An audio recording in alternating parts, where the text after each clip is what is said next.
Eh, ẹ̀yin ọmọ ìyá mi ní lélòkó lẹ́yìn odi, gbogbo ẹ̀yin ọmọ Yorùbá ní gbogbo orígun mẹ́rẹ̀ẹ̀rin àgbáyé, mo tó gbé mi dé o. In fact bí mo ṣe wà yìí, Ọlọ́run gbọ́ ẹkún ń gbọ̀n mi lórí ọ̀rọ̀ tí a fẹ́ sọ lénìí. Àwọn bàbá mi méjèèjì mi ò mọ̀ wọ́n rí. Ṣùgbọ́n àwọn fídíò tí mo ṣe sẹ́yìn lẹ́nìkan pè mí sí pé bàbá ẹ̀yin tí ẹ̀ ń tọ́ àwọn ọmọ Yorùbá sọ́nà tẹ̀lé ń ṣe nǹkan tí àárín àwọn ọmọ Yorùbá ò fi ní bàjẹ́, ẹ dákun torí Ọlọ́run ẹ sọ nǹkan kan lórí ọ̀rọ̀ Jẹ́bà. Mo ní kí ló ṣẹlẹ̀ Jẹ́bà? Ó ní ṣé mi mọ̀ pé Yorùbá ní ọba tó wà ní Jẹ́bà? Mo ní bẹ́ẹ̀ ni. Ó ní òkè, nítorí pé bàbá yẹn ò gbà wípé Fúlàní làwọn, ìlà dẹ̀ ń bẹ lójú wọn, wọ́n dẹ̀ kún àwọn èèyàn tí ó ń jẹ́ kí wọ́n nígbàgbọ́ wípé Yorùbá làwọn o, ìlú tàwọn làwọn dẹ̀ wà. Àwọn bàbá àwọn ló tẹ ìlú yẹn dó. So àwọn ò kí ń dẹ̀ ṣe Fúlàní, àwọn ò ń ṣe Haúsá, àwọn ò ń ṣe Ìgbò, àwọn ò ń ṣe Tápà. Ọmọ Yorùbá típíkálì làwọn. Ọmọ Yorùbá tí wọ́n pera wọn yìí ló wá dá rúkèrúdò sílẹ̀. Kì í ṣàwọn lọ́ba àkọ́kọ́, kì í ṣàwọn lọ́ba ẹ̀kejì, kì í ṣàwọn lọ́ba ẹ̀kẹta, kì í ṣàwọn lọ́ba ẹ̀kẹrin, àwọn lọ́ba ẹ̀karùn-ún tí ó jẹ ní ìlú yẹn. Ẹ̀gbọ́n wọn gangan lẹ́ni tó jẹ last káwọn tó bọ́ sí orí ipò ọmọ ìyá ọmọ bàbá. Now kíní yẹn bó ṣe wá lọ wá irritate mi gan, torí pé ọ̀pọ̀lọpọ̀ cases ló ti wáyé, ọ̀pọ̀lọpọ̀ ìdájọ́. Kódà mo ní kí wọ́n mú àwọn ìwé ìdájọ́ yẹn lọ́wọ́, torí pé mi ì mọ̀ bí ó ṣe jẹ́ wípé àwa ọmọ Yorùbá mi ì lè sọ pé gbogbo wa, bó ṣe jẹ́ pé ọ̀pọ̀lọpọ̀ nínú wa ọ̀dà, wọn kì í ṣe èèyàn. Wọn kàkà kí wọ́n dúró ti ọmọ ìyá wọn tó bá ti jẹ́ wípé 5 naira ọ̀yọ́ ń bò mí, wọ́n rẹ́dì láti forgo dídúró ti ọmọ ìyá wọn kan dúró ti ẹlòmíì. So mo wá fẹ́ kí ọ̀rọ̀ yẹn kó kọ́ àwọn ọmọ Yorùbá lọ́gbọ́n, kẹ́ ẹ máa ń tà ń dojúkọ lọ́wọ́lọ́wọ́ ilẹ̀ Yorùbá. Tọ́lọ́run bá wa ṣe lẹ́yìn ọ̀la, tí Ọlọ́run bá lè jẹ́ kí aṣáájú lè jọra láìsí ìlú yìí, kẹ́ ẹ máa wo àwọn àdánwò tó ti wà nílẹ̀ àti ipò tí àwa ọmọ Yorùbá wà ní ìlú abínibí wa, ìlú tí wọ́n ti bí bàbá àti ìyá wa. Yóò yà yín lẹ́nu tẹ́ bá bẹ̀rẹ̀ sí ní gbọ́ ọ̀rọ̀ yìí lọ. Ẹ dákun ẹ jẹ́ kí n súré wo kòkó, ẹ má bínú bàbá mi kíní o. Màá kọ́kọ́ bẹ̀rẹ̀ lórí brọ́dà mi, ọ̀dà mi. Ẹ dákun ẹ bá mi introduce ara yín, ẹ bá mi kí àwọn èèyàn, ẹ bá mi introduce ara yín àti relationship yín pẹ̀lú kábíyèsí àti palace gangan.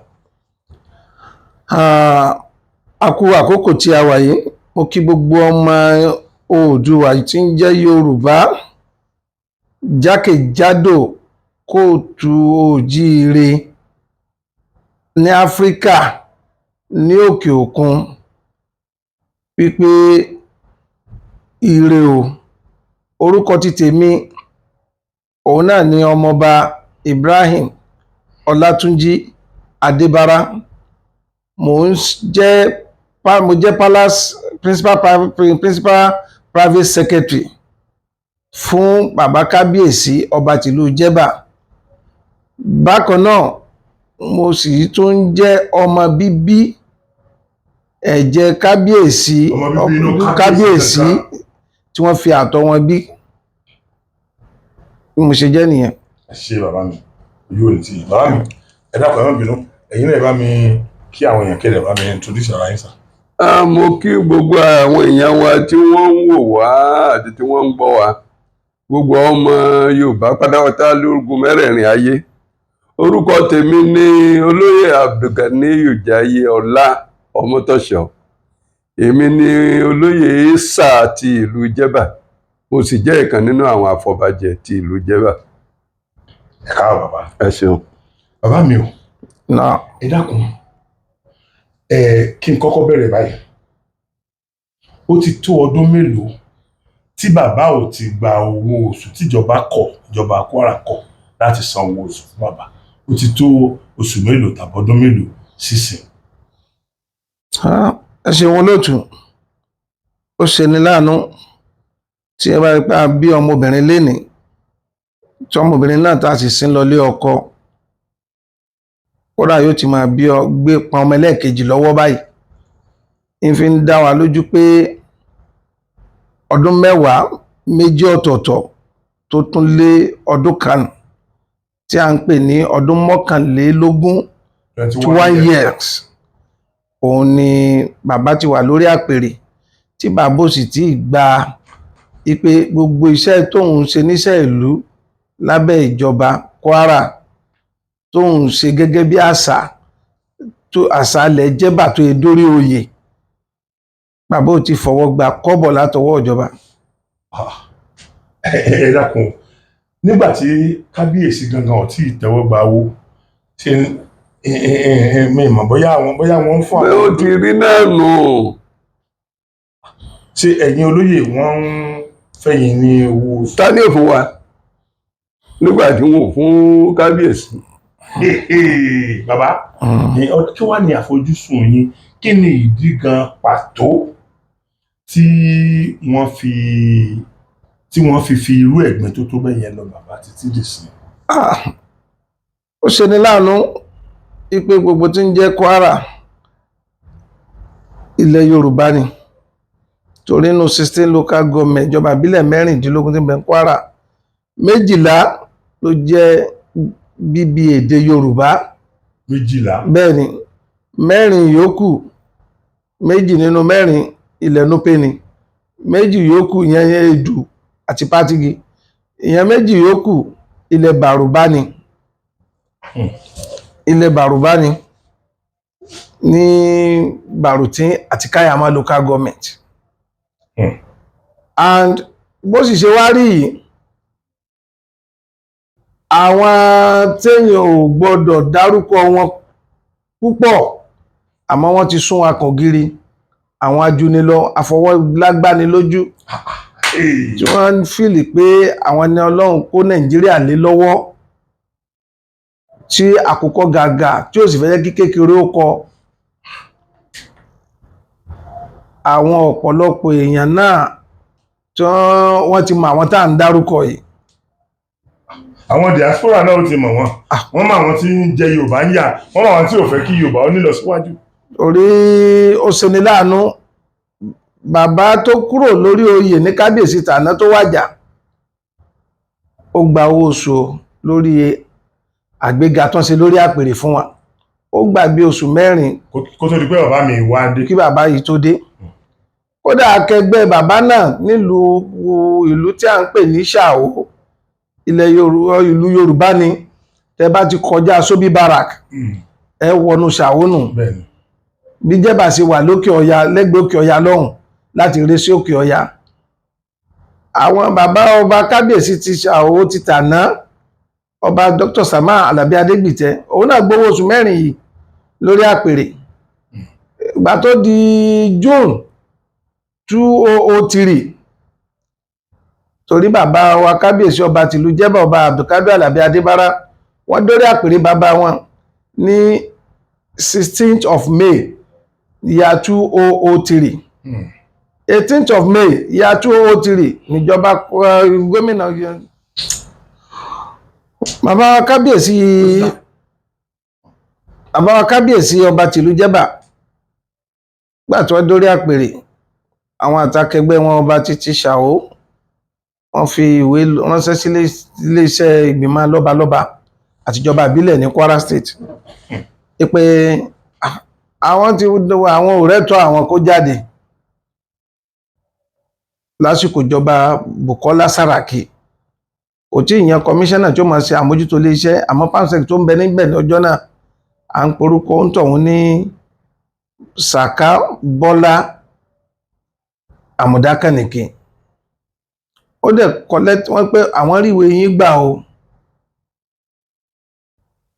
dàrẹ́tọ̀ tó sáyìn jọ́nà Umaru ló ń jẹ́, pé àwọn ríwèé yín gbà àmọ́ àwọn ń fún ní attention lọ́wọ́.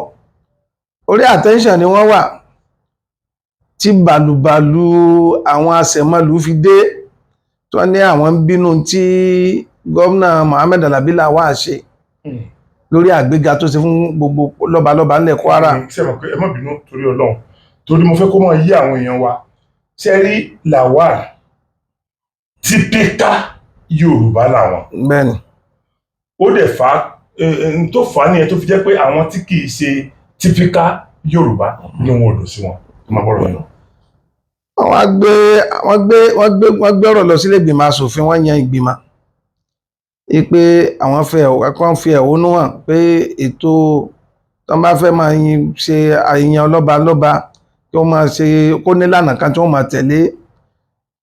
Ìgbà tí resolution ṣáà jáde, resolution yẹn ni wọ́n gbé lọ sílé ètò lọ́ba kọmíṣánná bá dá sọ pé gbogbo àgbéga tí Lawal ṣe o àwọn dànù, gbogbo kó kálukú kó padà sípò tó wà.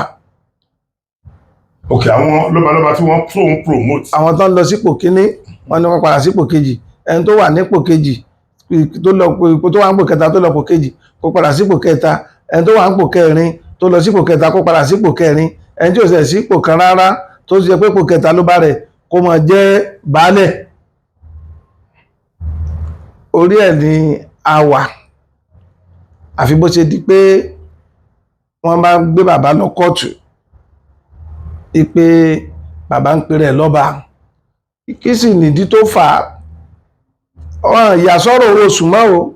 Ìdí tó fà á náà ni pé wọ́n ní bàbá ṣe àfidáfìsì kan ní kóòtù, wọ́n fẹ́ jẹ́rìí fáwọn kan ní kóòtù. Wọ́n fẹ́ jẹ́rìí gbé ẹnìkan. Bẹ́ẹ̀ ni, torí náà bàbá pèrè lọ́ba. Orí yóò la wá wà. Wọ́n bá pe bàbá sí iléeṣẹ́ àwọn ọlọ́pàá nílọrin. Ọmọ Yorùbá náà ní DPO Jẹ́bà tí wọ́n ní kó wá mú wọn Ganiyu from Ìyàmóye ní Kogi State. Òun sàtàn bàbá pé ní káwọn ọjọ́ wá kí bàbá máa rìn sóhun ń bọ̀. Ọjọ́ tó pe bàbá 9th of March ní ìyá 2003 2006. Ọjọ́ náà ni wọ́n ṣí iléeṣẹ́ àwọn naval Science School of Science wọn lọ́fà. Àwọn iléeṣẹ́ ọlọ́pàá wa ní tọ́ńbẹ́ lọ́fíì kọmíṣánná ní kọmíṣánná ò sí nílé bóyá state CID. Bàbá dé ọ́fíìsì kọmíṣánná. Bẹ́ẹ̀ ni pé state CID wọ́n ti ń pe bàbá, wọ́n á ní kí bàbá lọ síbẹ̀. Bàbá á lọ síbẹ̀ pẹ̀lú àwọn olóyè tó tẹ̀lé wọn lẹ́yìn àtàwọn ọmọọba. Bàbá wa débẹ̀, wọ́n ní bàbá nìkan làwọn fẹ́ rí. Ẹni tó ń bẹ nílé iṣẹ́ tó ń ṣe àmójútó bẹ́ńjọ́ náà tó ń ṣe assistant commissioner of police kọ́nà kó bá délẹ̀ fún ọmọ Ìlọrin.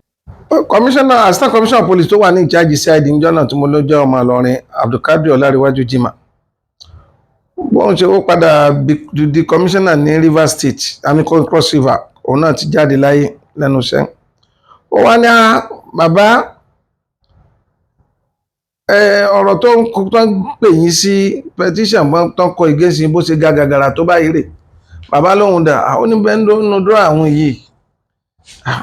Ẹ̀yin ò sẹ́gbẹ́ Sàràkí ni ẹ̀ẹ́rẹ́ yàn rán sí Sàràkí ni. Bàbá ní àwọn òṣèlú àmọ́ àwọn ọmọ àwọn tó ń jẹ́ ọmọ inú ìlú gbogbo wọn ń ṣẹgbẹ́. Ó ní ọ̀rọ̀ tó wà nílẹ̀ yìí ọ̀rọ̀ òṣèlú ni, àmọ́ wọn ó wá nǹkan tó wọn bá ṣe fún yín lórí ọ̀rọ̀ yìí. Orí rẹ̀ wọ́n wà ló bá pe ẹnìkan pé kán mú bàbá sí ọ̀dọ̀. Bàbá gan ò fojú kan mọ́. Wọ́n bá mú bàbá sọ́dọ̀ lọ́fíìsì mi. Àsìkò oúnjẹ tó tí bàbá dẹ̀ on drugs. Pé àwọn fẹ́ lọ jẹun, ilé àwọn ò jìnnà sí police headquarter yìí, ilé ibi tí ọmọ àwọn táwọn ó dé sọ́dọ̀ ẹ̀ tí àwọn ó ti jẹun, ìyẹn jẹ́ mi. Wọ́n bá ní kán lọ gbóúnjẹ wọn wá kán wá jẹ níbí. Bàbá bẹ́ẹ̀ pẹ̀tọ̀ am I under arrest? Ó ń tàn wá níbẹ̀ ni. Àsìkò òun tún tó, bàbá ní mọ́sálásí nìkan jẹ́ káwọn lọ kírun. Wọ́n ní ara gbogbo ohun tí àbó bá kí kán máa sàlùwàlá lórí rọ́ọ̀gì bí náà kán máa kírun, kí kábíyèsí máa sàlùwàlá bẹ́ẹ̀. Gbogbo ìgbà yìí wọ́n ń ṣe perfection lọ́wọ́ bí wọ́n ṣe gbé bàbá lọ kóòtù.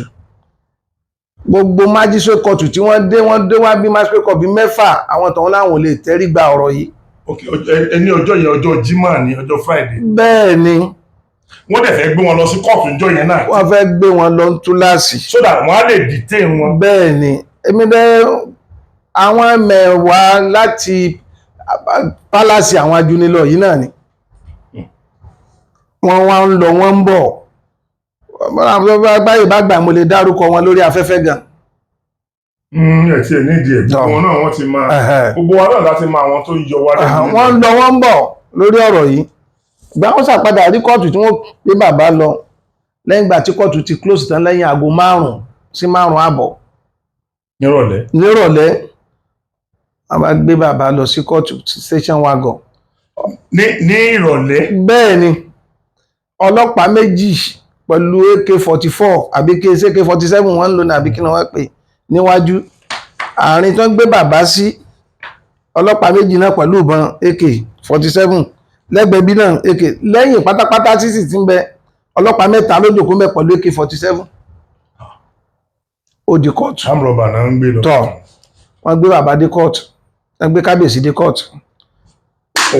lọ́ọ̀yà kan tẹ́ kàn wà ní kóòtù tí ò tí ì lọ lé tó kàn gbé létí ẹsẹ̀ kóòtù wọ́n ń pe lọ́ọ̀yà náà ńlá ìlọ ajáwò òun ló kọ́kọ́ dúró fún bàbá ìgbéró ẹ̀gbìn ìwọlé lẹ́yìn adájọ́ tán gbé ẹjọ́ lọ síwájú rẹ̀ májísírètì jọ́nà lọ́hùn òun náà bá ó tẹ́rí gba ọ̀rọ̀ yìí ojú ẹsẹ̀ lọ́ọ̀yà bàbá dé lọ́ọ̀yà àwọn ìjọba ìbílẹ̀ mòrò láwọn tó ń kọ akọni tó ń kọ ìyà fún local government wa àwọn náà fi lọ́ọ̀yà kan náà ránṣẹ́ Joseph Bangboye lọ́ọ̀yà bàbá gan láti chamber alára pé Salman Bọ́lá Jọjúbá òun náà dé nírọ̀lẹ́ máa ń lé ní pẹ̀lú ògo Ọlọ́run gbogbo bí wọ́n ṣe sọ adájọ́ òun sáà ń da ọ̀rọ̀ wọn náà ní rárá ọ̀rọ̀ tí DPP ń sọ náà ní tẹ̀lé ipa ń máa ń pé bọ́n ò bá lágbára àti gbọ́jọ́ oyè àmọ́ òun lágbára àti wádìí ìwé tán fọwọ́ sí kóòtù torí náà bàbá máa lọ àhámọ́ di àsìkò báyìí 27th of March láti 9th of March kóhun sẹ́ tó wá gbọ́ bẹ́ẹ̀lì gba bẹ́ẹ̀lì wọn àwọn àgì bẹ́ẹ̀lì àwọn lọ́ọ̀yà ní òfin tó mú orí náà ló mú ọrùn ọ̀làwọ́ ní bóun ó ṣe ṣe tòun nù tọ́ wọ́n sì ti arrange àwọn prison warder àwọn ìkọ̀rẹ́ tó ń pè ní correctional service nísìn kọ́mọ́tì lọlé pé wọ́n lálejò tó mọ̀ mú lọ tọ́ wọ́n ṣàfimú bàbá lọ sí prison yard ní ọwọ́ ọ̀rọ̀lẹ́ pátápátá aago 6:30 gan ni wọ́n tó gbà wọ́n wọlé ní ọ̀hún bàtán sì débẹ̀ hùn ibẹ̀ wá di bígbà téèyàn ń lọ Mọ́kà àwọn èèyàn ńláńlá nínú ìjọba tó ń jọ́rẹ̀ bàbá láwọn adájọ́ míì tó ń ti fẹ̀yìntì àtàwọn lọ́ọ̀yà ńláńlá jákàjákà àtàwọn sàràkí nínú ìlú wọ́n wá ń tú wọ́n wá sọ wọ́n lọ lè bẹ bàbá lẹ́yìn wọ́n lọ bẹ bàbá wò níbẹ̀ ìpérú irú kí leléyìí àmọ́ gbà tí bàbá ń lọ tọ́mú bàbá lọ bàbá ní iṣẹ́ tóun fẹ́ fi ránṣẹ́ sílé tí kábíyèsí ni pé káwọn èèyàn ń kọ́ mọ́ dá wàhálà kankan lẹ̀ tó ráwọn tó ń ṣe tó wà nídìí ọ̀rọ̀ yìí bí ìlú wọn ó ṣe dàrú ni wọ́n wà láfíà nígbà wọn bá gbé òun lọ wọ́n tó máa gbẹ̀yìn yòókù náà wá bá wọn àdúrà nìkan lọ máa ṣe ẹni tó bá nífẹ̀ẹ́ òun gbàtà sí dé prison yard wọ́n ní wọ́n máa fún bàbá lóúnjẹ bàbá náà wọ́n ní pé bàbá ní agbára àti apply fún personal feeding wọ́n máa gbóúnjẹ wá fún wọn ètò yìí òun la ṣe orí yìí òun la wà títí Ọlọ́run kẹ́ bàbá ń bẹ ó pọ́n bàbá lé odidi Kùránì 2 bàbá sọ̀kalẹ̀ nínú bẹ̀ wọ́n fẹ́ gbẹ́nu lẹ́lẹ̀kẹta nìyanu ṣẹlẹ̀ pé wọ́n ní kọ́ máa wá lọlé àmọ́ wọ́n lò 19 days wọ́n lò 19 days bàbá náà ní kóhun máa lọlé ṣé wọ́n ní kóhun má jọba má kọ́tù náà má jọba èrò wá pọ̀ ní prison yard láti pàdé bàbá àti bẹ̀ large convoy ó di jẹ́bà láti ibùsọ̀ bí 15 kìlómítà sílùú láti lọ ní àwọn mìíràn tó dúró ní sọ̀rí láti pàdé bàbá láti 15 kilometers sí ìlú làwọn èrò ti wá pé bam iyì ń wá ju ìgbà tí wọ́n yan bàbá ní oyè tí bàbá wọ̀lú lọ. Kábíyèsí wá nítọ̀ ohun tó mú omi ẹkún jáde lójú wọn nù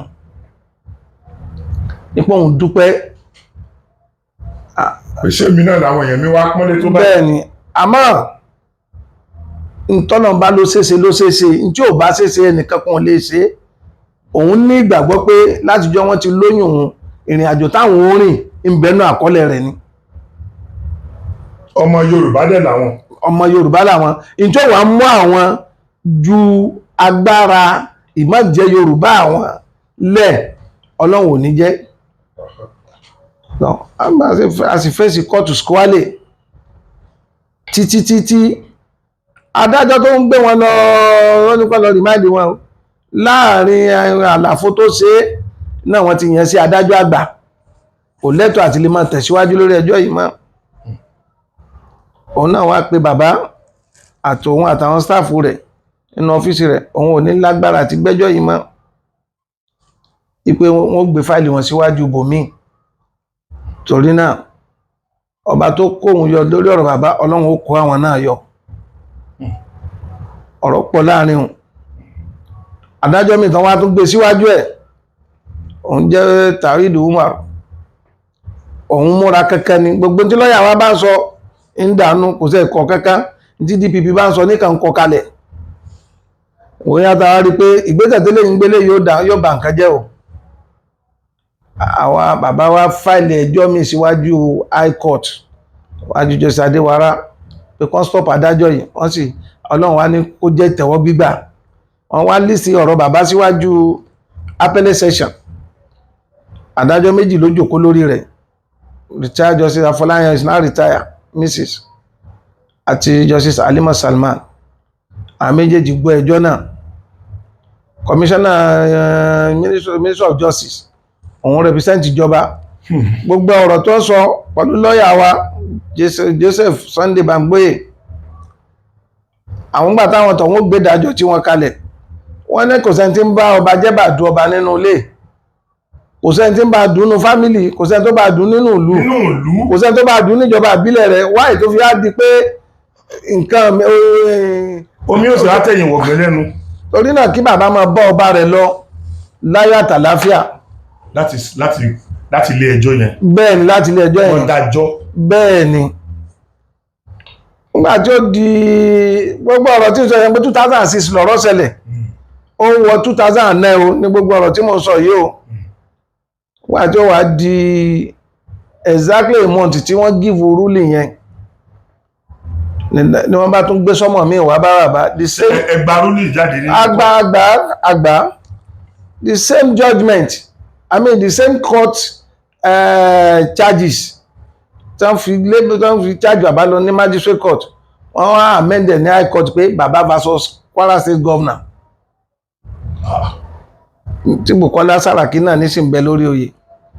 So àwọn àti gọ́ọ̀mẹ̀ntì ló tún wá kan báyìí. Bẹ́ẹ̀ ni tẹ́tẹ́lẹ̀ ní magistrate court versus commissioner of police wọ́n lò. Àwa wà lórí ẹjọ́ ọ̀hún. Adájọ́ tí wọ́n ń gbọ́ ẹjọ́ ọ̀hún tó bẹ̀rẹ̀ àbá ẹjọ́ débì kan wọ́n wá gbé adájọ́ ń lọ Òmàrán. Àṣà apply pé kó mọ wá gbọ́ látò Òmàrán síwájú acting chief judge. Gbàtà àrí kó síbóró lórí ọ̀rọ̀ yìí kó take action àpàdà gbé ẹjọ́ lọ bá l'Òmàrán bí ẹ̀mẹ́rin. Ẹjọ́ ẹ̀sùn láti fi kan bàbá. Òun ló fẹ́ máa gbọ́ láti Òmàrán. Bẹ́ẹ̀ni. Òun lè máa wá sí Ìlọrin. Bẹ́ẹ̀ni àṣà àpàdà lọ bí ẹ̀mẹ́rin bàbá láti jẹ́ bàlá kọjá s'Òmàrán pẹ̀lú àgbàlagbà ara àwọn adómàrán. Àmìwá àwọn ẹlẹ́rìí tí wọ́n fẹ́ lò against ìjọba wọ́n lo police IPO, wọ́n lo director chieftaincy affairs, wọ́n lo àwọn tí ẹ̀yà àwọn ta ni wọ́n ń lò nínú ìlú láti dà lúrú, wọ́n lò wọ́n sì lo àbúrò ìyá alágbára kan nínú àwọn lọ́balọ́ba ń Kwara láwọn tá wíhùn ní against bàbá. àmọ́ gbogbo ẹjọ́ tí wọ́n rò kalẹ̀ níwájú adájọ́ gbogbo ẹ̀ takora wọn. Lọ́yà wa nítọ̀ kò sọ̀rọ̀ lérí ọ̀rọ̀ yìí, no case submission ni tọ̀. Bàtà adájọ́ wí ó ní bàbá tó ṣàkárúlé rẹ̀ ó ní pé àti lọ́yà ìjọba kan wá àdírẹ́sì kóòtù. Adájọ́ sà ní bàbá lẹ́jọ́ rò wọ́n wọnú àpótí. Anítọ̀ ká lọ àpílẹ̀ náà, ìnáwó mi ni ó tún jẹ́ ìrìn àjò mi tún leléyìí. Eléyìí náà tá a rò ní májísírèètì ọ̀tọ̀ lóye owó, èyí tá a rò ní high court bẹ̀rẹ̀ ọ̀tọ̀ lówó, tá a bá tún lọ sí court of appeal lókè ọ̀tọ̀ tún ní oye owó tí ó tún jẹ́. Ní ta sì tí lè fi jóná ẹja rojọ́ bá sí ní ọ̀dà àròjọ́ nù. Àmọ́ wọn adájọ́ tán ni ọmọ wa gbọ́ lọ́rin òun náà wà á jòkó lọ́rin. Àsìkò wọn tún kóòtù ṣe, wọ́n ti parí ààyè ibi tí ń lò tẹ́lẹ̀. Ló bá sà tó ń lo bí oṣù mẹ́rin pé wọn ti parí ibi títí wọn tí wọ́n ń ṣe ibìkan lẹ́gbẹ̀ẹ́ òun. Láàrin oṣù mẹ́rin dé ó ṣàgbẹ́jọ́ kalẹ̀. Ó lóun ò ṣẹjọ́ mọ́, kan gbé ẹjọ́ yìí kó òun wájú òun ládájọ́. Ó yé òun, ó yé Ọlọ́run, torí ìrìn àjò àwọn ará bíi náà ló mú tó gbé kalẹ̀. Wọ́n fẹ́ jẹ́ kó sì fẹ́ nú. Wọ́n gbẹ́jọ́ ìsíwájú adájọ́ mi, obìnrin akọ, obìnrin takuntakun, obìnrin alálùbáríkà. Ó wá farabalẹ̀ gbẹ́jọ́ yìí láti bẹ̀rẹ̀ padà. Kálukú tún wá rojọ́ láti bẹ̀rẹ̀. Ṣé àwọn òṣèlú tí rojọ́ ẹlẹ́rìí méjì náà bàbá ní chairman àwọn afọbajẹ kọ́lọ́mbà adẹ́lẹ̀ fún high chief Káyọ̀dé Sànyẹ Olútítìlà àti rẹpẹtẹ nìkan nínú àwọn baálẹ̀ tí ń bẹ lábẹ́ bàbá ọlọ́mbà adẹ́lẹ̀ fáwọn yóò fún bàbá náà, Alhaji Mustapha Alao baálẹ̀ Ẹgbẹ̀rẹ̀ Ọmà. Àwọn ẹlẹ́rìí méjì tí bàbá lónù, ẹ̀rí tán wá gíìvù pẹ̀lú ẹ̀rí táwọn tọ̀hún sọ, adájọ́ ṣẹ̀ṣẹ̀ wá ṣe tó tọ́. Wọ́n lágbà wọ́n tún ẹjọ́ rò níwájú adájọ́ Anájàyí, wọ́n ti tún pa irọ́ ọlá pé olótú àti ní kọ́pù sí di adájọ́ tàkọ́kọ́ tó lóhun ò ṣe mọ́. Ibi tó kálukú wọn rojọ́ dé àti ní gbogbo àkọọ́lẹ̀ rẹ̀ tí kóòtù sì ti fòǹtẹ̀ sí. Òun ni lọ́yà wa padà gbé wọlé. Àti ní bẹ́ẹ̀ ni òun lọ́yà wa ní tọ̀ irọ́ ni wọ́n ń pa o, nítorí sọ wájú akẹgbẹ́ rẹ̀ rèé o. Ẹ̀mọ̀ pẹ́ni tí ó sọ ọ̀rọ̀ dò títọ́ yóò múra. Apá àwọn jábọ́, apá DPP níjọ́ náà lọ́hùn náà ó jábọ́. Ìdájọ́ ilé ẹjọ́ ṣàpadà fi ẹjọ́ rinlẹ̀ ipe bàbá ọba ni bàbá, torí gbogbo ẹ̀sùn tán fi kan bàbá ipe ẹ̀sùn tí ò lẹ́sẹ̀ ńlẹ̀ ni. Gbogbo ẹ̀rí tí àwọn tán wá jẹ́rìí tako bàbá, gbogbo ẹ̀rí àwọn ẹni yìí náà ló takora wọn. Torí náà kí bàbá mọ ẹ̀sùn méjì wọn kan bàbá, torí náà òun tú bàbá lẹ̀ láyọ̀ àtàláfíà ní kábíyèsí kó mọ jọba rẹ̀ lọ, gbogbo ẹ̀tọ́ rẹ̀ kí ìjọba pa kí wọ́n san fún wọn.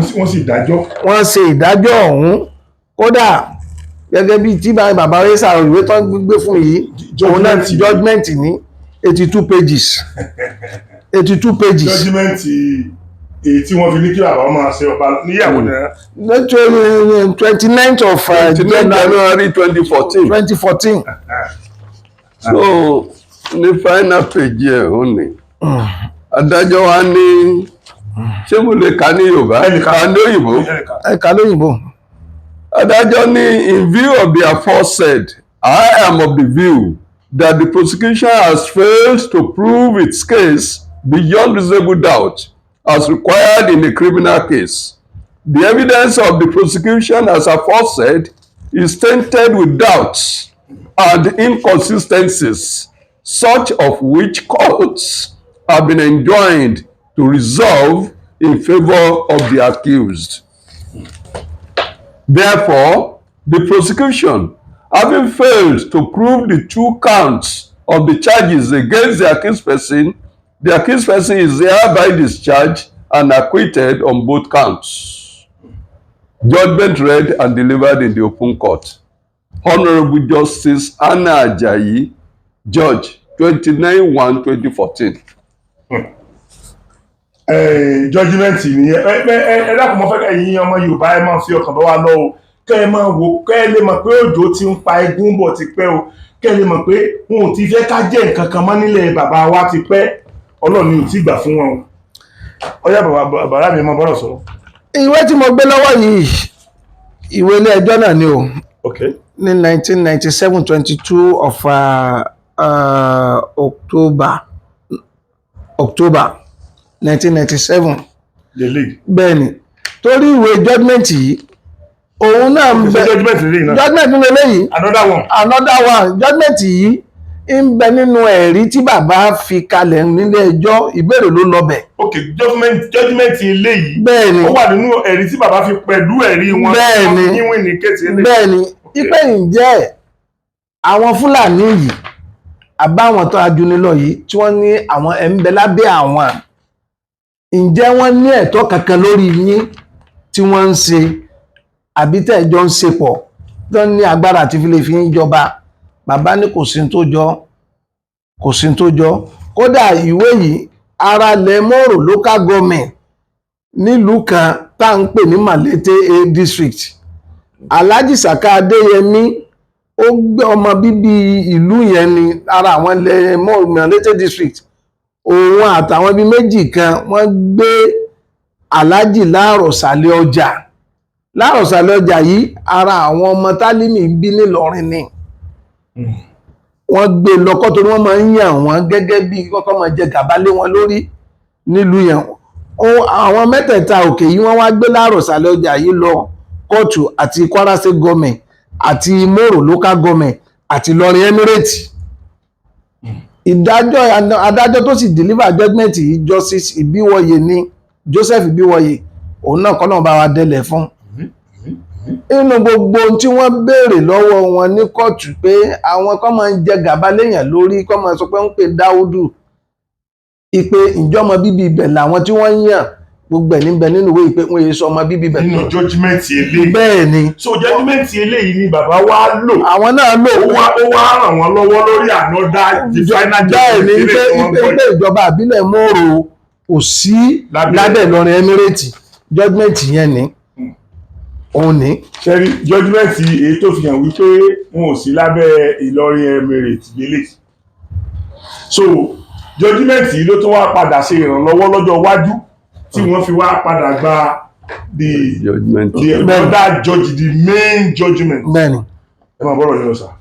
lórí yóò bá a ṣe wá wà pẹ̀lú ìdájọ́ méjì tó ti fi rinlẹ̀ ó wá ṣe ni láàánú ǹjẹ́ ńgbà tó pẹ̀lú gbogbo ìdájọ́ yìí náà bẹ́ẹ̀ni lẹ́yìn ìdájọ́ yìí náà kò sí sálárì wọn náírà. ó ti sálárì ń gbọ́ oṣù mẹ́ta tẹ́gbẹ́tẹ́ bá ti àpìlì lẹ́yìn oṣù kẹrin tọ ẹjọ́ ti fẹsẹ̀ rinlẹ̀ rẹ̀ lọ́ọ̀yà wa bá kọ lẹ́tà lọ́ọ̀yà bàbá ó kọ lẹ́tà síjọba Kwara ó gbé tọ̀ ìwọ commissioner for local government mission local government and chieftaincy affairs o gẹ́gẹ́ bí ọ̀rọ̀ bàbá ṣe rí gbogbo owó oṣù àjẹmọ́nú nǹkankan ìjọba àlùjẹ́bà fún ọba Alhaji Abdulkadir Alabi Adébárà asọ́klágbé chief pẹ̀lú ìdájọ́ tí ilé-ẹjọ́ gbé kalẹ̀ o à ń fẹ́ kí ẹ mú ìlérí kóòtù ṣẹkẹ́ san gbogbo rẹ̀. now ẹ má bínú mo fẹ́ explain kí ní ìdára tí èèyàn bá gba ìdájọ́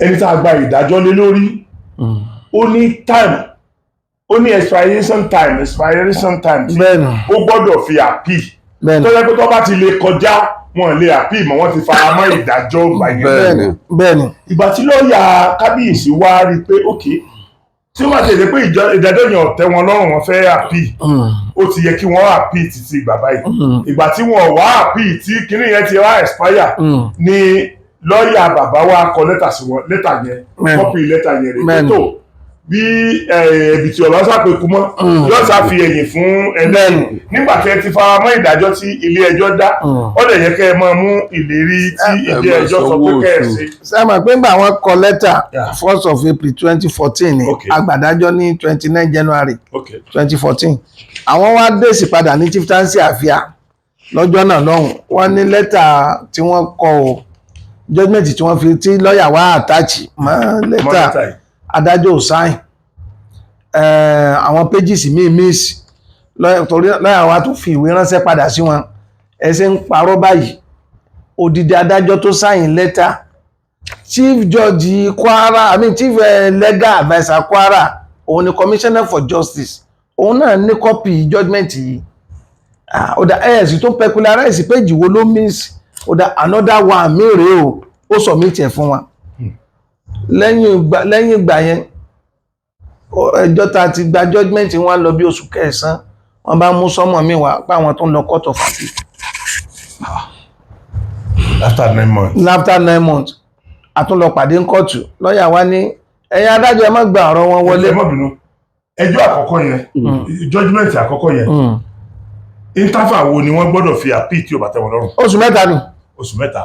so after 9 months ni wọ́n á ṣe mú lẹ́tà ilé ìwé. wọ́n ṣe mú lẹ́tà míì wá pé àwọn mú lọ fún bàbá àwọn lọ appeal. wọ́n máa ń nígbàgbọ́ àwọn làwọn nílé àwọn tó ń bẹ láàpì kóòtù náà bá nìtọ̀ ìwọ lọ́ọ̀yà ọgbà náà nítorí ìjọba ni àwọn báwọn ṣe mọ̀ pé kò ṣe tọ́ àmọ́ káwọn gbọ́n tí wọ́n sọ náà ọ̀dà àwọn gba grant appeal yìí kẹ file appeal ẹ lọ lè mú court proceeding wá odidi ọdún kan wọn àdé kóòtù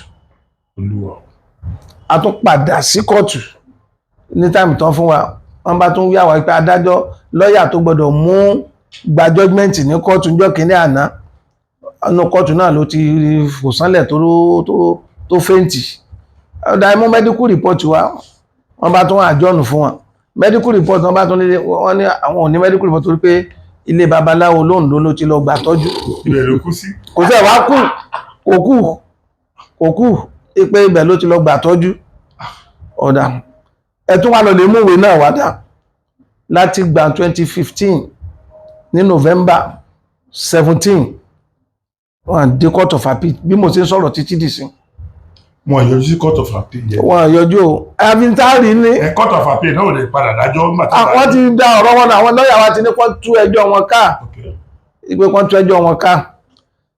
lẹ́rìí yóò bí ẹ̀ta níbi tó dùn wọ́n dé ni wọ́n lo àwọn tá a ní wọ́n wá jẹ́rìí ègéṣì wa ní kóòtù níjọ́ kìíní àná tí mo ní wọ́n bẹ lábẹ́ kí wọ́n lọ lè ṣe àkóbá àjálù láti pa kábíyèsí nínú ọdún ní 6 of July 2016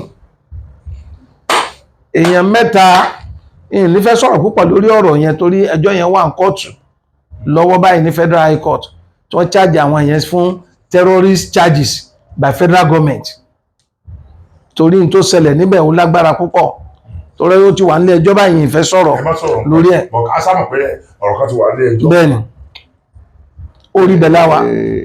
tí ọmọọba ò bá fẹ́ sọ̀rọ̀ lórí èyí ẹjọ́ tó wà ní kóòtù tí kábíyèsí ọmọọba ò bá fẹ́ sọ̀rọ̀ lórí ẹjọ́ tó wà ní kóòtù bẹ́ẹ̀ ni bófin ti wí náà nù àmọ́ ẹjọ́ èyí tó di kúrò ní kóòtù a lè sọ̀rọ̀ lórí ẹ̀ kó tó di pé wọ́n padà wá cháàjì àwọn ẹni lọ sí Federal High Court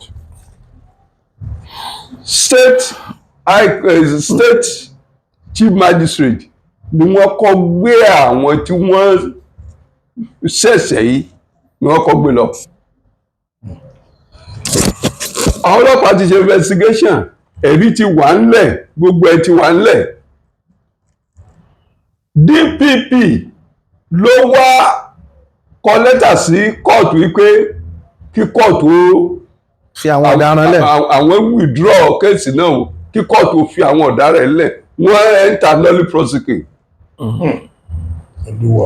Fún ẹjọ́ tí ẹ̀mí mẹ́ta sùn sí tí èèyàn bíi 12 tí wọ́n sì fara gbọ́ta. táwọn tó ta àbọ̀n bẹ lára wọn báyìí tó ń sá lórí tó ń sá ládàá àtọ́fà. So ara wa ta wá àwọn aráàlú pé kí nìyí àwa petition Inspector General of Police àti National Human Rights Commission. Inspector General of Police wá order re-investigation of the case. Wọ́n ṣẹ̀ṣẹ̀ wá rearraign 23 suspects afresh sí Federal High Court. Kéèsì yẹn ó wà ní Federal High Court Ìlọrin lọ́wọ́ báyìí. Wọ́n lò 42 days ní prison náà. Ìyẹn là lè sọ̀rọ̀ kankan lórí ìyẹn. Ṣé rí pẹ̀lú ògo Ọlọ́run ó tan ìmọ́lẹ̀ sí ní kóòtù tó wà yẹn gẹ́gẹ́ bí a ṣe lè ẹ mọ̀ bínú.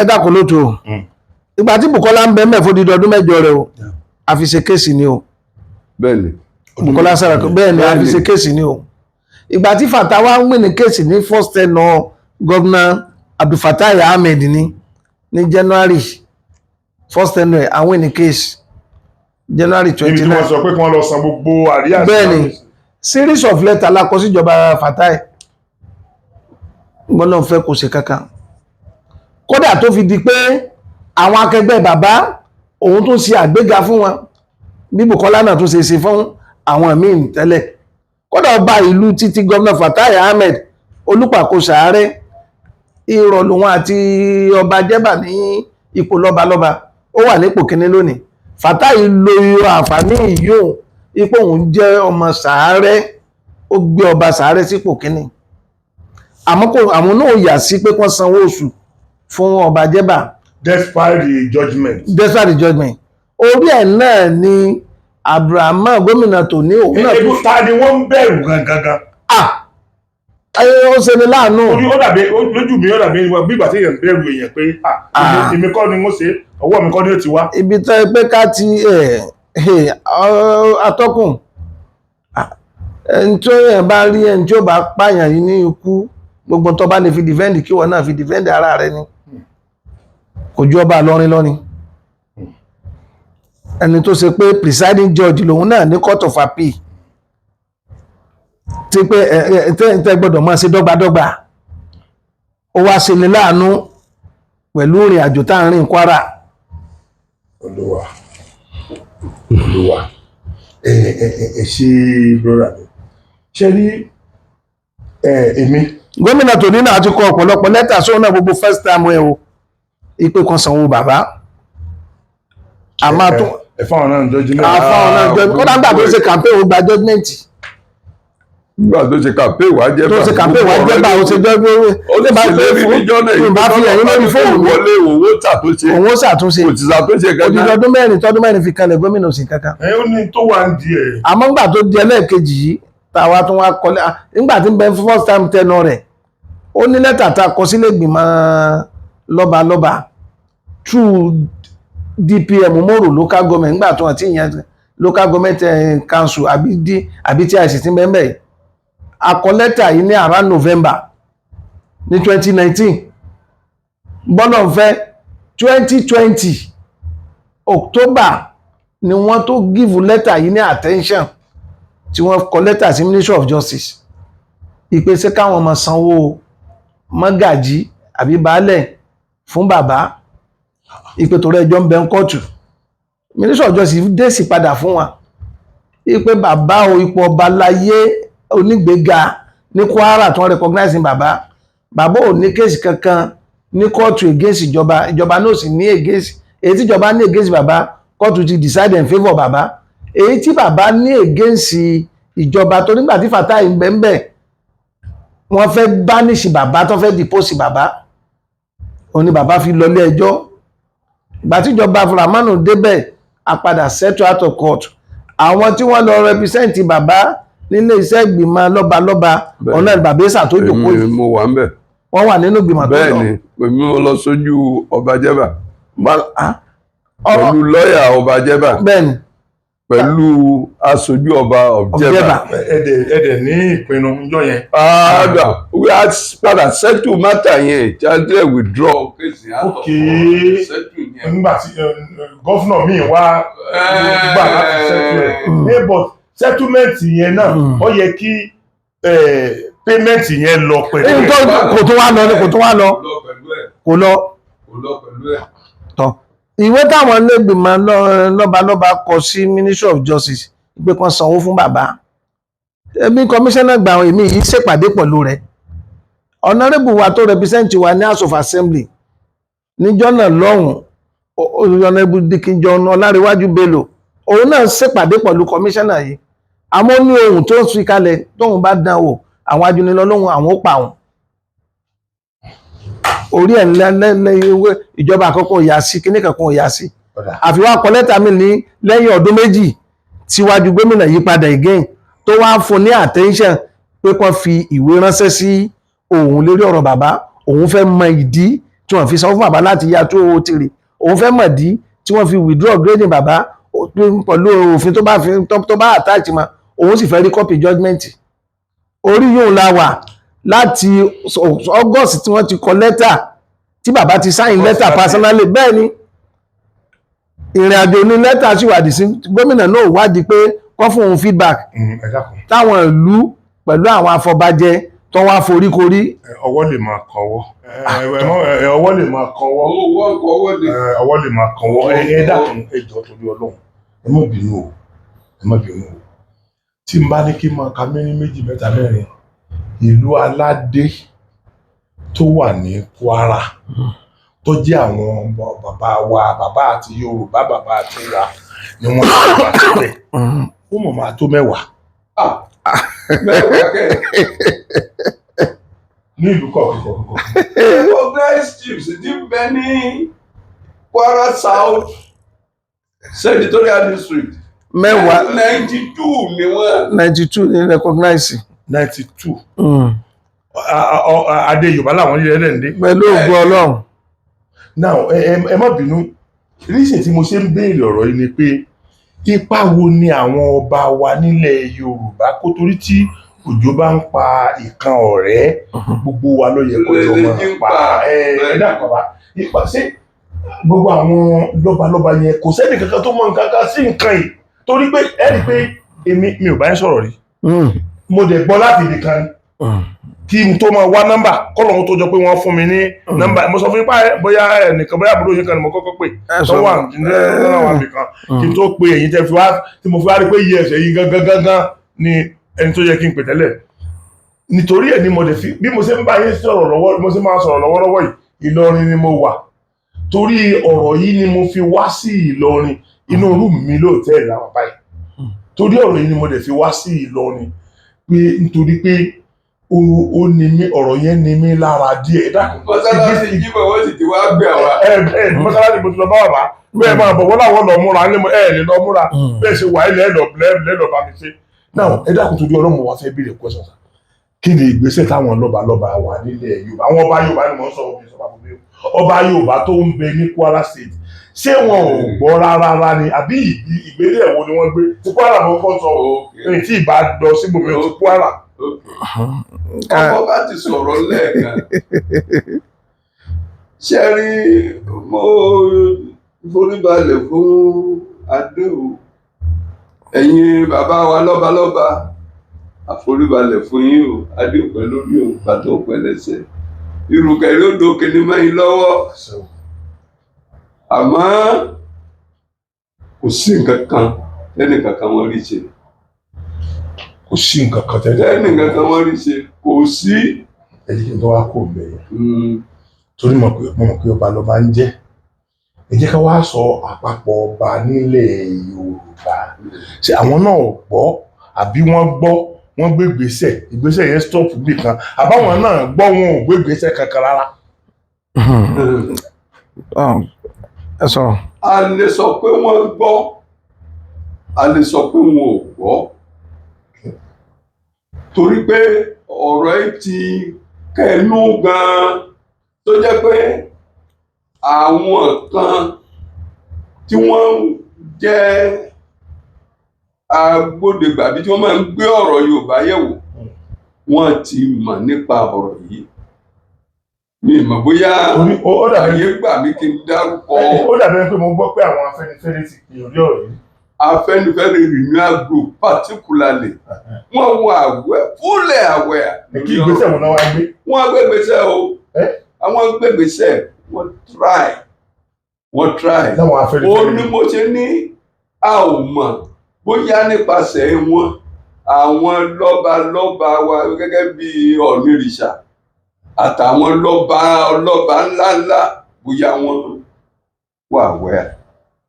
Ṣùgbọ́n mo rántí pé níbi ọdún 3 sẹ́yìn a ṣe sẹrímọ́nì kan ní Ṣàwó tí kábíyèsí Ọ̀nìrìṣà tí wọ́n rán aṣojú wọn wá, a wá ṣe presentation ọ̀rọ̀ in full síwájú aṣojú wọn yẹn ó ní mo ṣe ní alẹ́ ní wọ́n gbọ́ alẹ́ ní wọn ò gbọ́. ẹ dàpọ̀ ìgbésẹ̀ wo bàbá mi rà náà bínú ìgbésẹ̀ wo làwọn Afẹ́nifẹ́re gbé.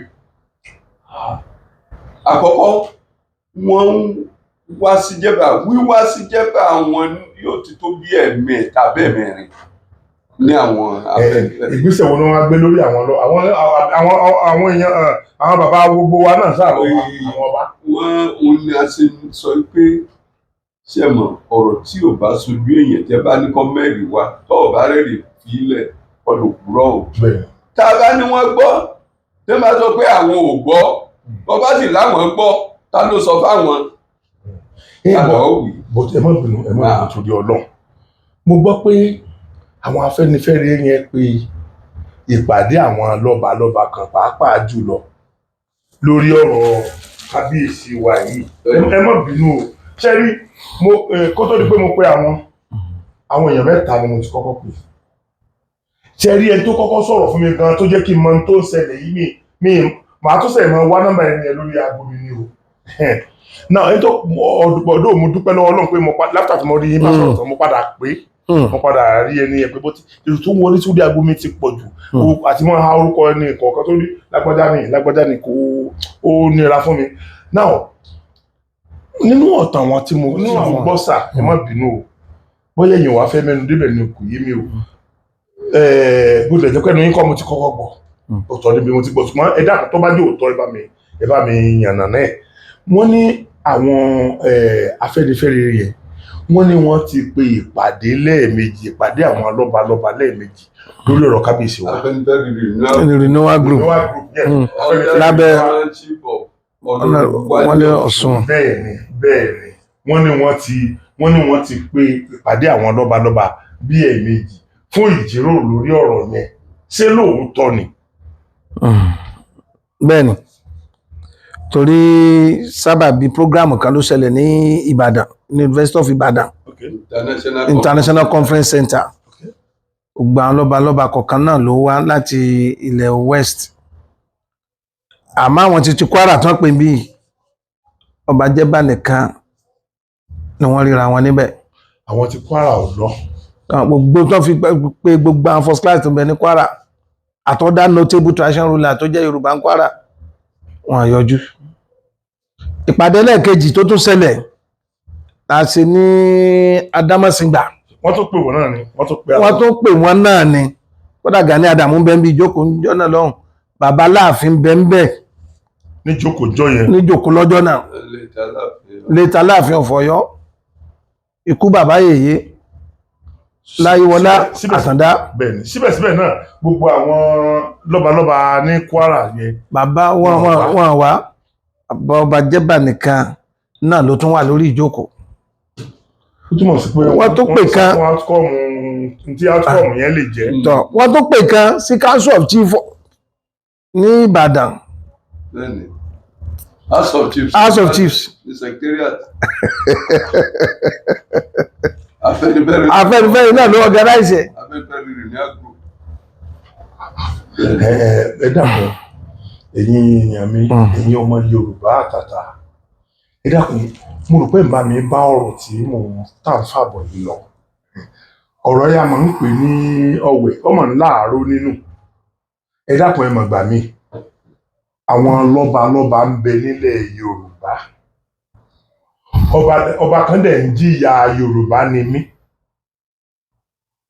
ń ṣe lédè mi Yorùbá ni mí wọ́n sì ń fìyà yẹn jẹ ọba yẹn wọ́n sì ń rí fi jẹ láàrin àwọn lọ́balọ́ba district kan senatorial district ẹyọ kan ni wọ́n sọ pé ọba tó wà bẹ́ẹ̀ bíi 92 yẹn o recognize district ẹyọ kan nìyẹn senatorial district kan nìyẹn o ká tó wá sọ̀rọ̀ àwọn senatorial district yòókù now gbogbo àwọn lọ́balọ́ba yẹn dẹ̀ ń gbọ́ wọ́n dẹ̀ gbọ́ tó ń ṣẹlẹ̀ yìí gbogbo ẹ̀yin èèyàn mi gbogbo ẹ̀yin olólùfẹ́ mi gbogbo ẹ̀dẹ̀ gbọ́ lẹ́dẹ̀ mọ̀ wípé tí èèyàn bá fẹnu àtẹ́ tí ẹ̀ bá bu ẹnu àtẹ́ lu ọba ẹ mọ bí mo ṣe máa ń complain bí ìgbà tí ilé ayé ti fẹ́ parẹ́ ẹ mọ tí àwọn èèyàn fojú mi rí lórí pé ẹ má bu ọba mọ́ ẹ má bu ọba mọ́ ẹ má bu ọba mọ́ now wọ́n pa ọba mẹ́ta láàrin ọ̀sẹ̀ kan nílẹ̀ Yorùbá.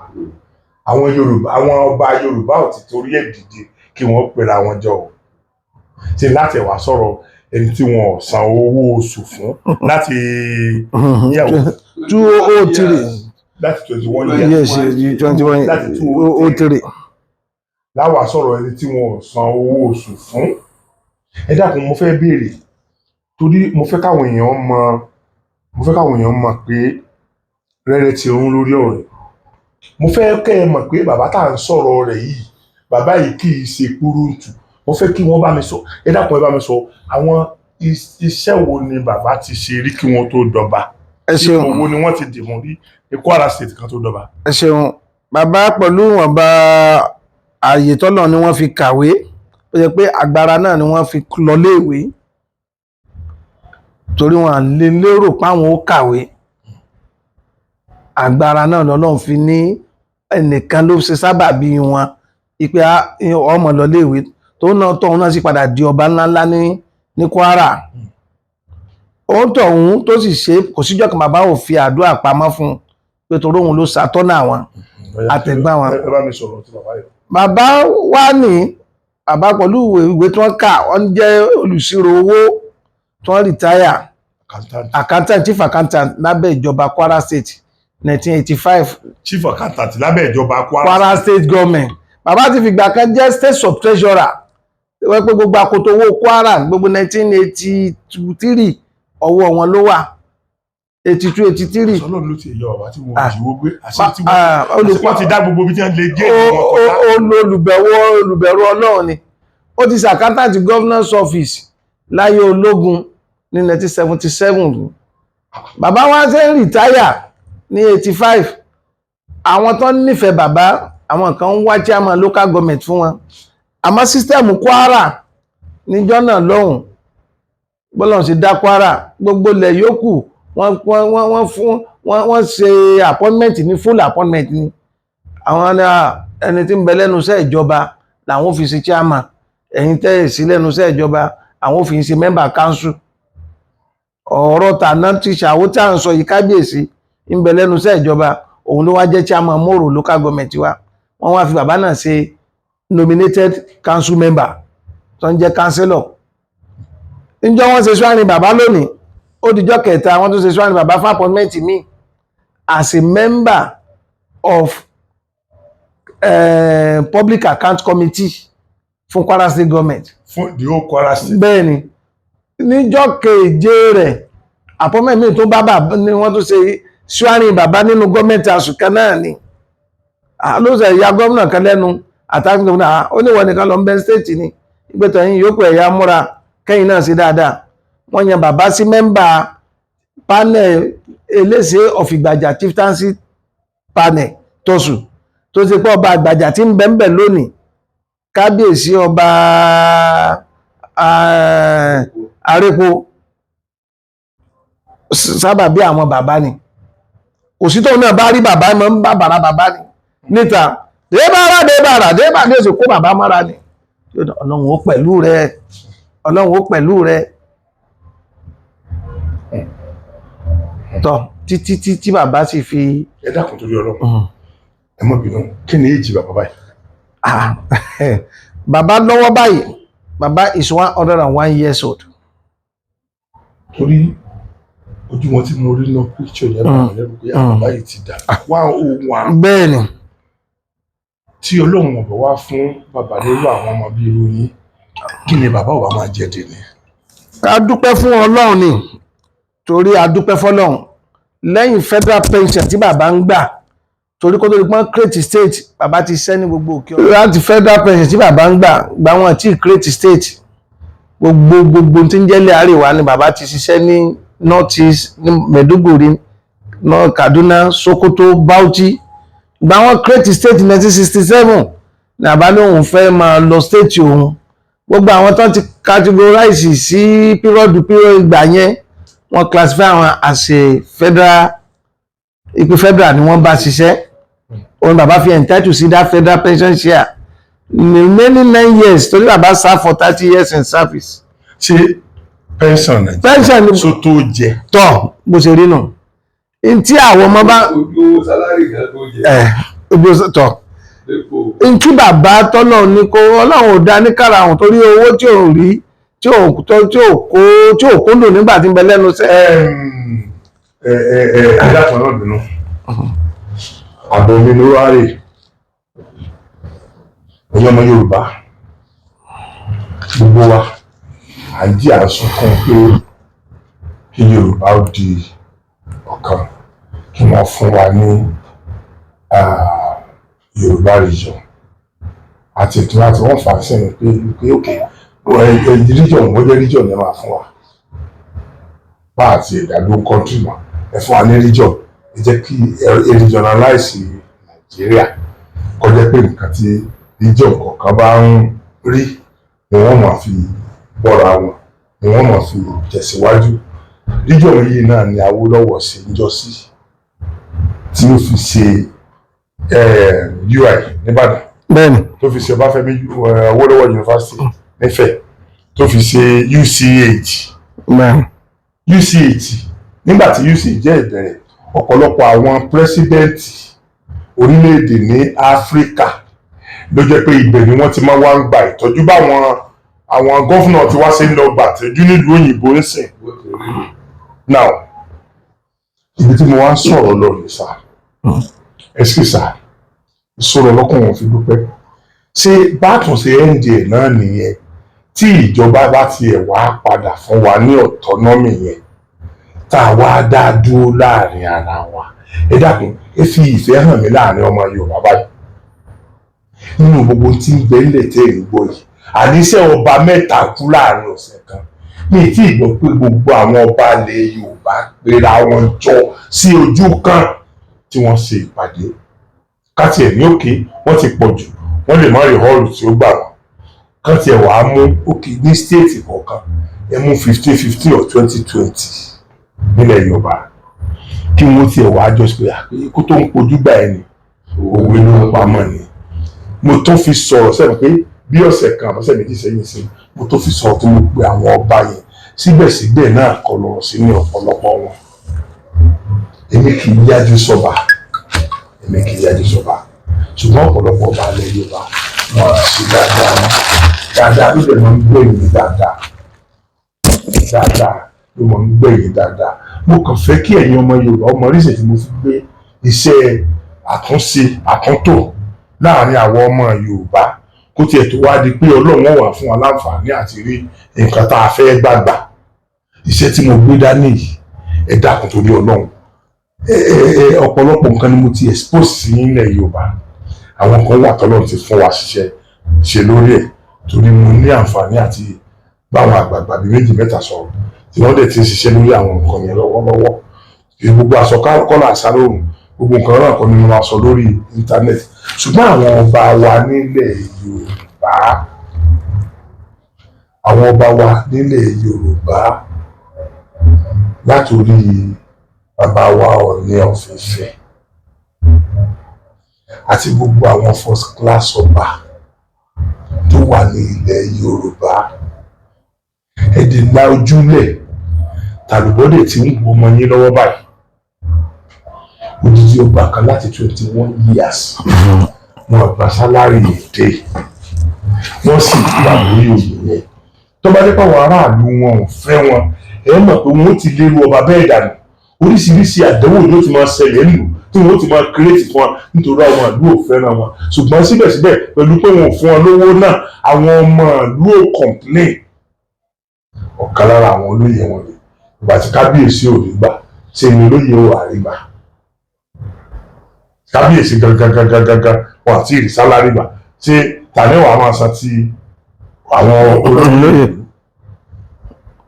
ṣé ní ọ̀rọ̀ yìí ó tún ṣeé ṣe kí n tún wá ṣé ní sẹ́yìn pé bàbá ti dàgbà gan ó wù mí láti lọ gbọ́rọ̀ ẹnu bàbá rẹ̀ torí ẹ̀ ni mo ṣe béèrè ọjọ́ orí bàbá lójú yín tí wọ́n bá sọ pé èèyàn ti lò 101 years láyé ó tún ṣeé ṣe kọjá official year ìwà owó wà yẹn official tó ṣe lò 96 official kan lò 96 now tí irú bàbá yẹn bàbá of that age ṣe n kò mi lè máa lọ́ wọn fún bí mo ṣe ń lọ àwọn bàbá mi méjèèjì nífun mi lè máa lọ irú bàbá wa owó wà nífun mẹ́yìn kì í ṣe pé wọ́n jẹ́ kí bàbá difficult fún mi láti rí o wọ́n lè kí bàbá nítorí pé wípé ìmíràn sọ fún wọn wípé pẹ̀lú ọjọ́ orí bàbá yẹn ẹ má jẹ́ lọ da bàbá láàmú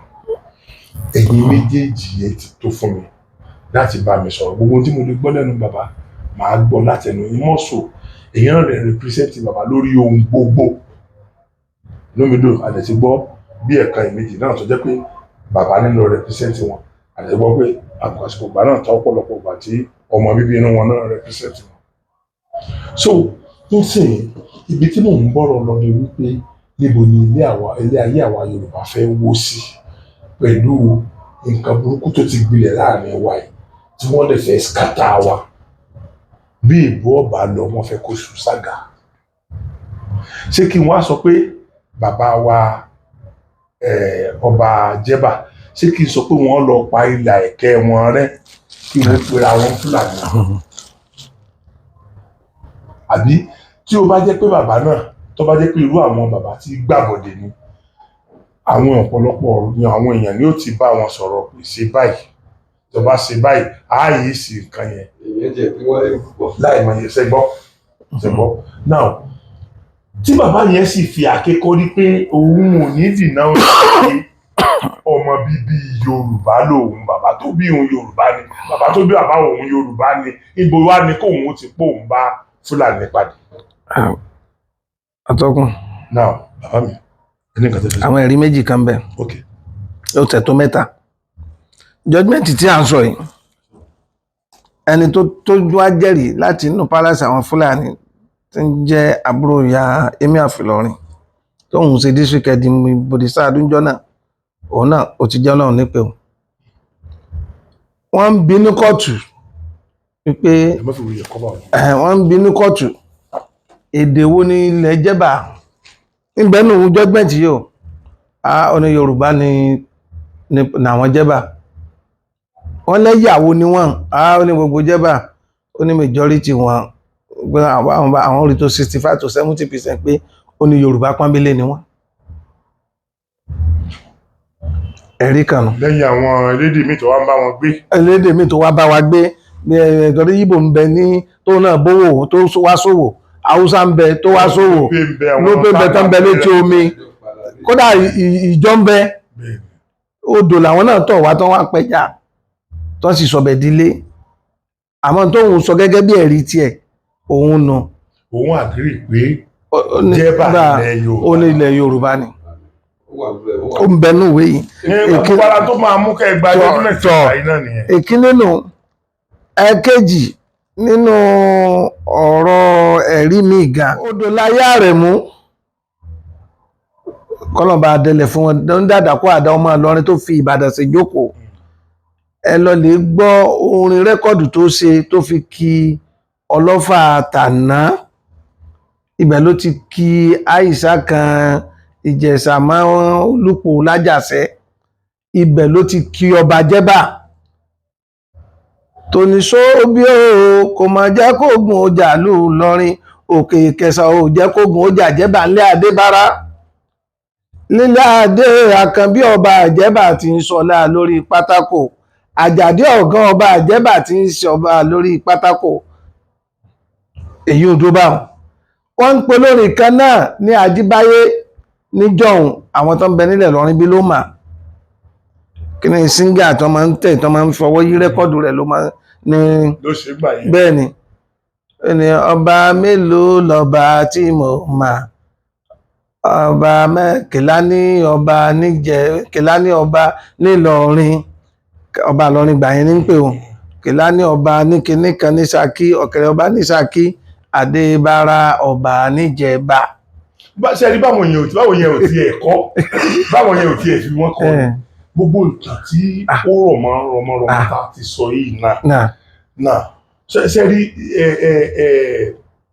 ẹ̀yin èèyàn ẹ má jẹ́ nítorí àwíjàre ìtàn tán lẹ́nu mo fẹ́ fi ìdájọ́ lórí ọ̀rọ̀ yìí, mo fẹ́ ẹ̀yin tẹ́ ẹ bá lè pè mí ẹ pè mí, ẹ̀yin tẹ́ ẹ bá lè tẹ àtẹ̀ránṣẹ́ ṣùgbọ́n kó tó di bẹ́ẹ̀ yín wà fẹ́ mo fẹ́ béèrè ọ̀rọ̀ bọ̀dá mi bàbá mi méjèèjì pé ǹjẹ́ ẹ lè fún mi nọ́mbà yín pé táwọn yẹn bá tiẹ̀ fẹ́ pè bóyá láti Nàìjíríà ni o bóyá láti ìlú òyìnbó ni o tán lè béèrè question lọ́wọ́ yín. dédé mo lè yọ̀ǹda nọ́mbà tèmi.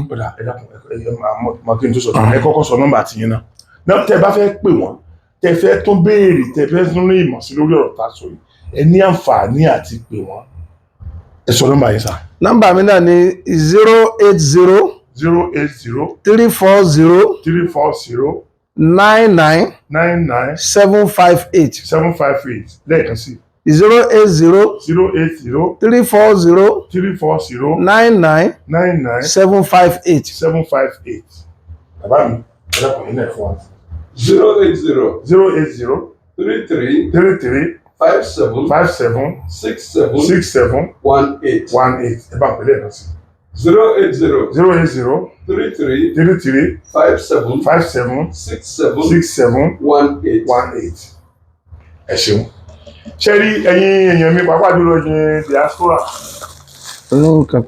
títí tí mo fi máa ń pariwo diaspora ẹ̀yẹ tí ẹ̀ lẹ́fún mi láwọn ìwé kan lẹ́ẹ̀kan. bẹ́ẹ̀ni ìwé yìí òun ni ìwé biography bàbá a dedicate ìwé yìí méjèèjì fún yín kó jẹ́ ẹ̀rí jẹ́rìí mi ìṣó fún àwọn ọ̀rọ̀ tá a sọ.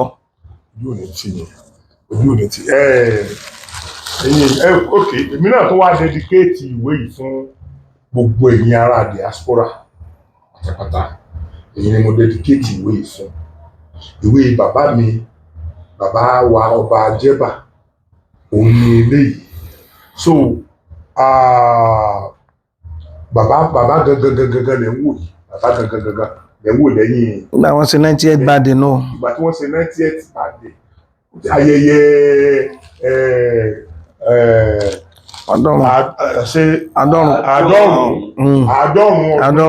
àádọ́rùn ọdún 90 years ìgbà yẹn lélẹ́yìí nẹ́rì ẹ ṣé o bàbá mi ìlú òní tí ní àjíǹde àwọn ìjẹ́ o ọlọ́run ajẹ́ bàbá mi bá wà kálẹ̀ o pẹ̀lú ògùn ọlọ́run gbogbo ohun tó sọnù yẹn yóò padà bọ̀ gbogbo ohun tó lọ yìí ó bọ̀ o. àṣẹ o. náà mo wá fẹ́ fi ọ̀rọ̀ ilé ẹ̀yin ọmọ Yorùbá lọ́wọ́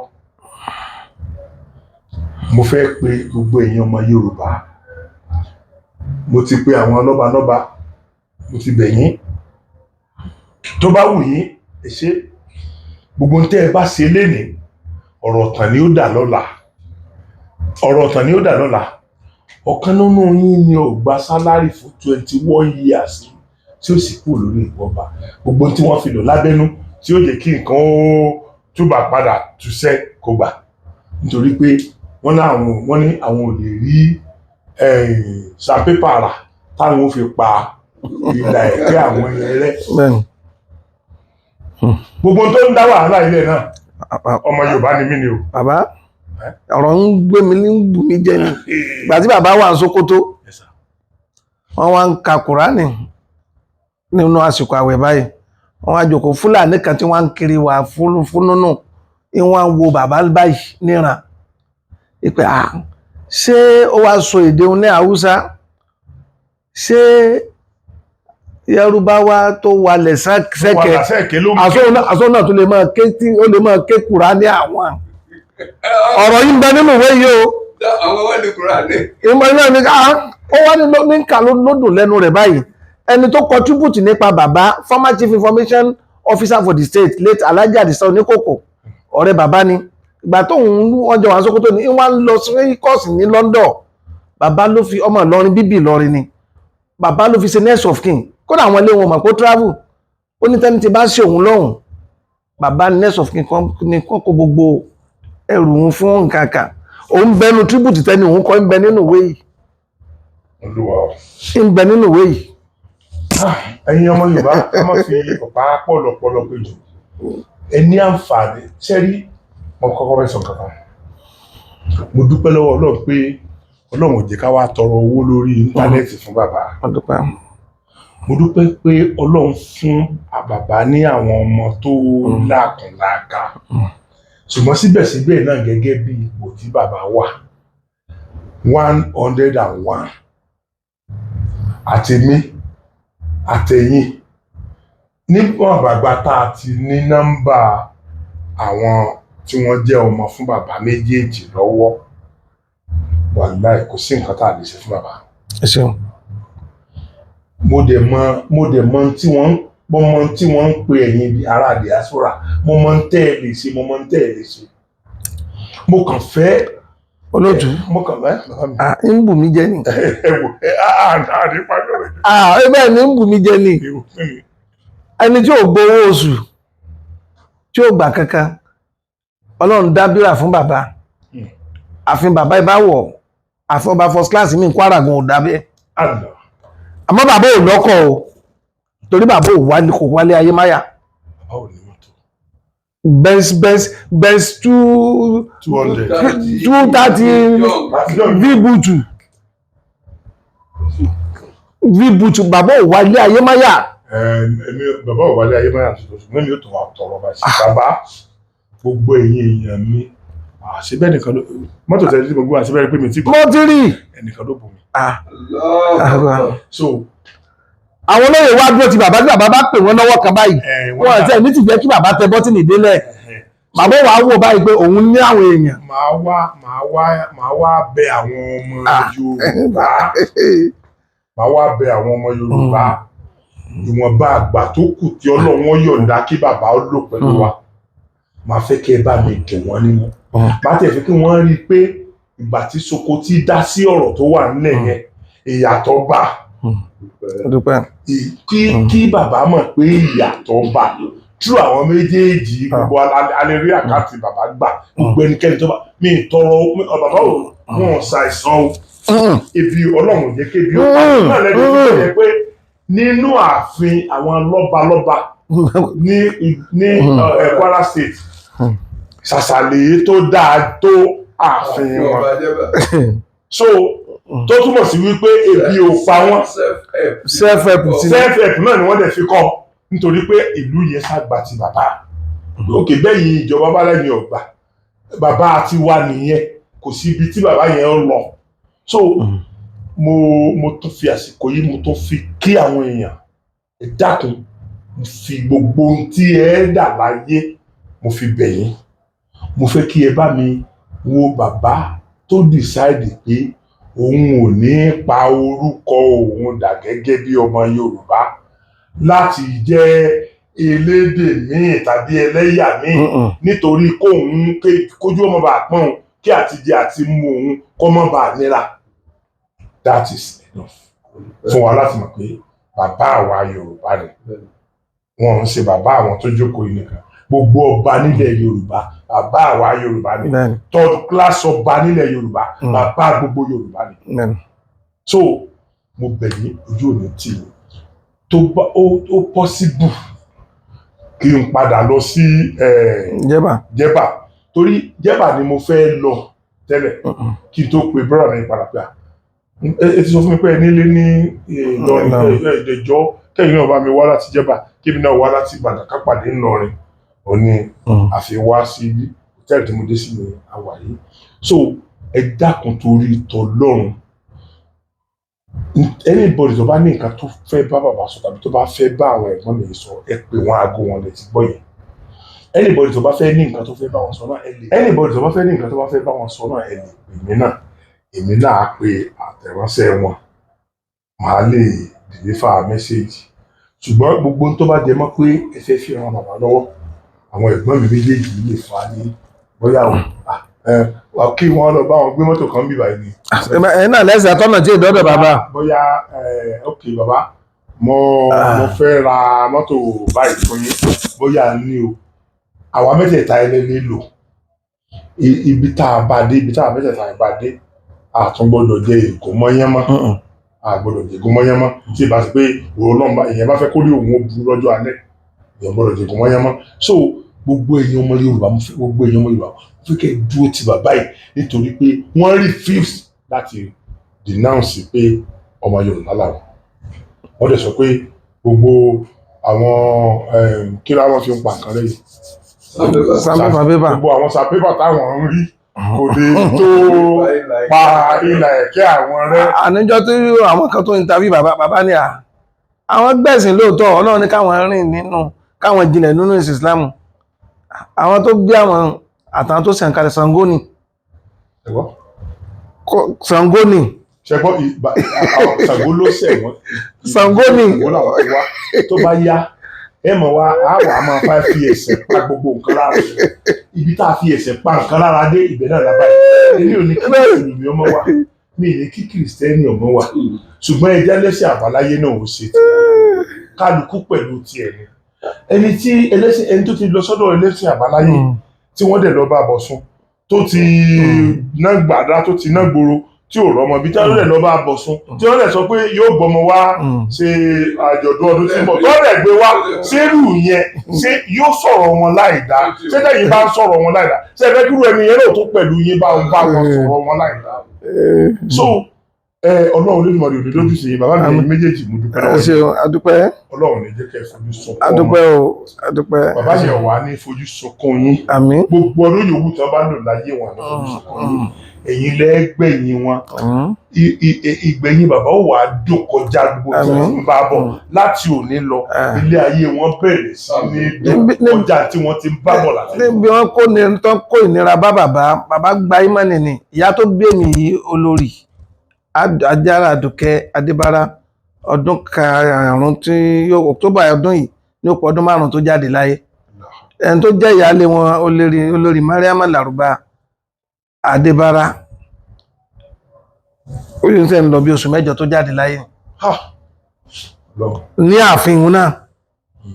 gbogbo nǹkan yẹn ẹ̀fọ́lọ́ méjèèjì yẹn ìbànújẹ́ ni ṣùgbọ́n ìdùnnú láti òní lọ pẹ̀lú ògo Ọlọ́run ìdùnnú wọn bẹ̀rẹ̀ sí bàbá àmín àmín. bó tilẹ̀ jẹ́ pé lórí ìfẹ́ Yorùbá yẹn nìkan mo mọ̀ pé kò sí nǹkan tí àwọn èèyàn ò lè ṣe fún bàbá wa bàbá tí ò gba sálárì lórí ọba for good 21 years bàbá pọ́n wọn lé Ọlọ́run bínú sí gbogbo èyí tó wá ṣe nǹkan fún éjì 101 years ṣe mọ̀ pé bàbá ṣe fọ́mọ kékeré tàbá ṣe fún àgbàlagbà pátápátá tó ráwọn bàbá àgbà yẹ àgbàlagbà pátápátá wọ́n ti padà dé ọmọdé yẹn tí gbogbo tàbá ṣe fún wọn kò gbé o oríṣiríṣi ọ̀nà lọ́rọ̀ mú gbà máa ń fi san ẹ̀san Ọlọ́run lè san ẹ̀san dáadáa fún gbogbo ojú òní tiwa bó bá tún jẹ mọ́ pé máa padà wá bá wọn méjèèjì sọ tí máa lọ bá wọn níjẹba tó dà